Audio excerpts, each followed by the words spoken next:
Oh iya, jangan lupa memakai masker ya kalau kalian lagi keluar rumah.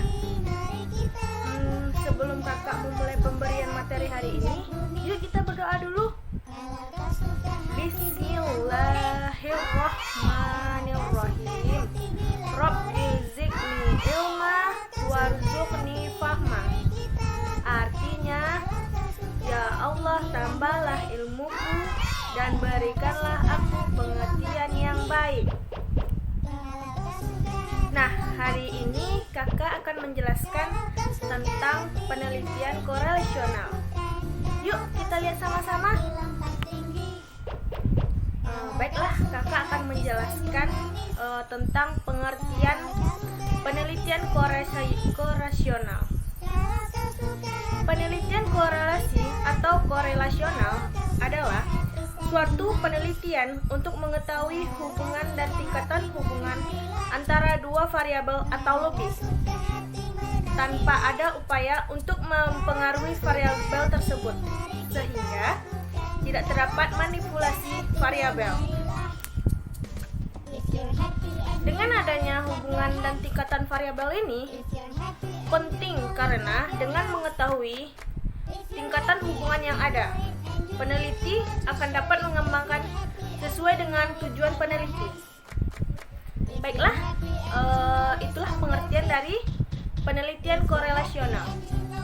Kita langsung masuk ke tujuan penelitian korelasional.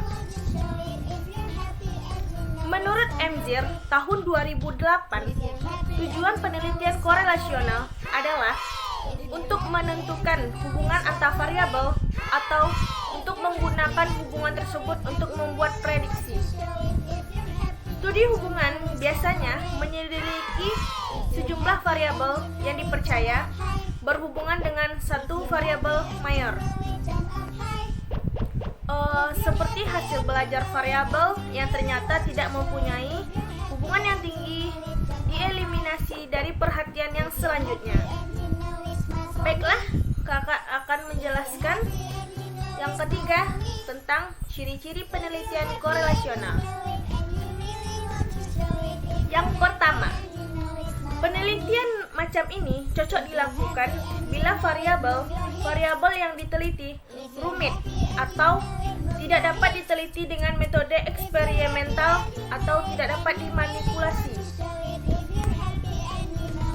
Yang kedua, studi macam ini memungkinkan pengukuran beberapa variabel dan saling berhubungan secara serentak dalam keadaan realistik. Yang ketiga, output dari penelitian ini adalah taraf atau tinggi rendahnya saling berhubungan dan bukan ada atau tidak adanya saling berhubungan tersebut. Yang keempat, dengan digunakan untuk meramalkan variabel tertentu berdasarkan variabel bebas. Baiklah, itulah empat ciri-ciri dari penelitian korelasional. Setelah kakak menjelaskan tentang ciri-ciri penelitian korelasional, sekarang kakak akan menjelaskan yaitu kelebihan dan kekurangan dari penelitian korelasional. Menurut Sukardi menambahkan, kelebihan dari penelitian ini adalah penelitian ini berguna untuk mengatasi masalah yang berkaitan dengan bidang-bidang pendidikan, ekonomi, sosial. Dengan penelitian ini juga memungkinkan untuk menyelidiki beberapa variabel untuk diselidiki secara intensif, dan penelitian ini dapat melakukan analisis prediksi tanpa memerlukan sampel yang besar. Setelah kita mengetahui kelebihan dari penelitian korelasional, sekarang kita akan menjelaskan tentang kelemahan dari penelitian korelasional. Yuk, dengar. Kelemahan dari penelitian korelasional antara lain yang hasilnya cuma mengidentifikasi apa sejalan dengan apa, tidak mesti menunjukkan atau saling berhubungan yang bersifat kasual. Jika dibandingkan dengan penelitian eksperimen, penelitian korelasional ini kurang tertib atau ketat, kurangnya melakukan kontrol terhadap variabel-variabel bebas, pola saling berhubungan itu sering tak menentukan dan kabur. Sering merangsang penggunaannya, yaitu memasukkan berbagai data tanpa pilih-pilih dan menggunakan setiap interpretasi yang digunakan atau untuk bermakna.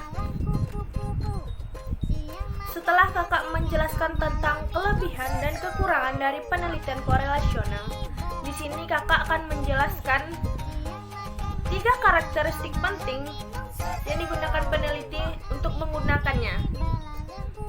Yuk, kita lihat.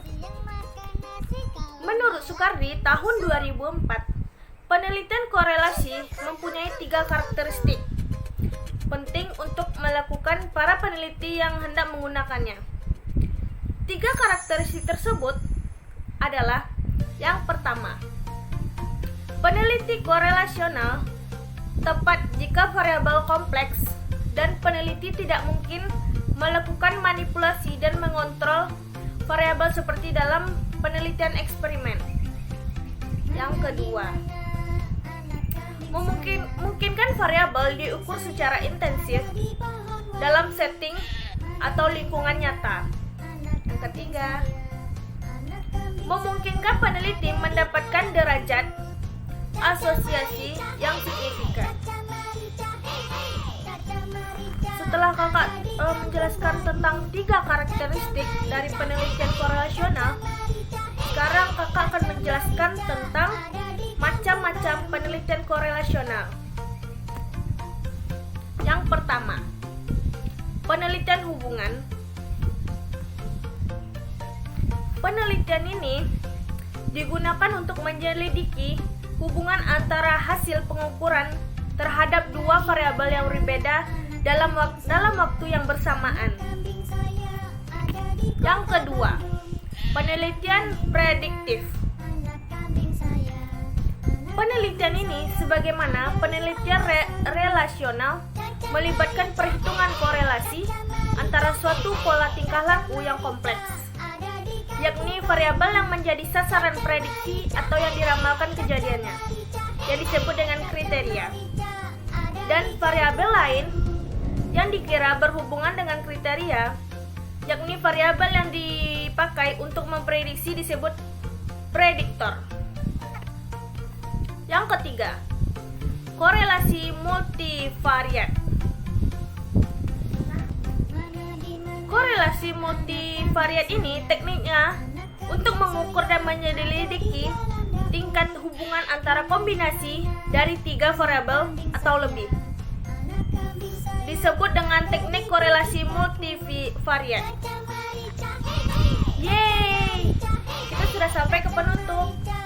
Sebelum kakak mau menutup pemberian materi hari ini, kita harus mengucapkan alhamdulillahirobbilalamin. Kakak berterima kasih kepada adik-adik atau anak-anak yang di luar sana yang hebat. Dan kakak berterima kasih kepada orang tua di luar sana yang telah mengajar anaknya di rumah. Kakak akhiri dulu. Assalamualaikum warahmatullahi wabarakatuh. Dadah semua, sampai jumpa lagi. Dadah.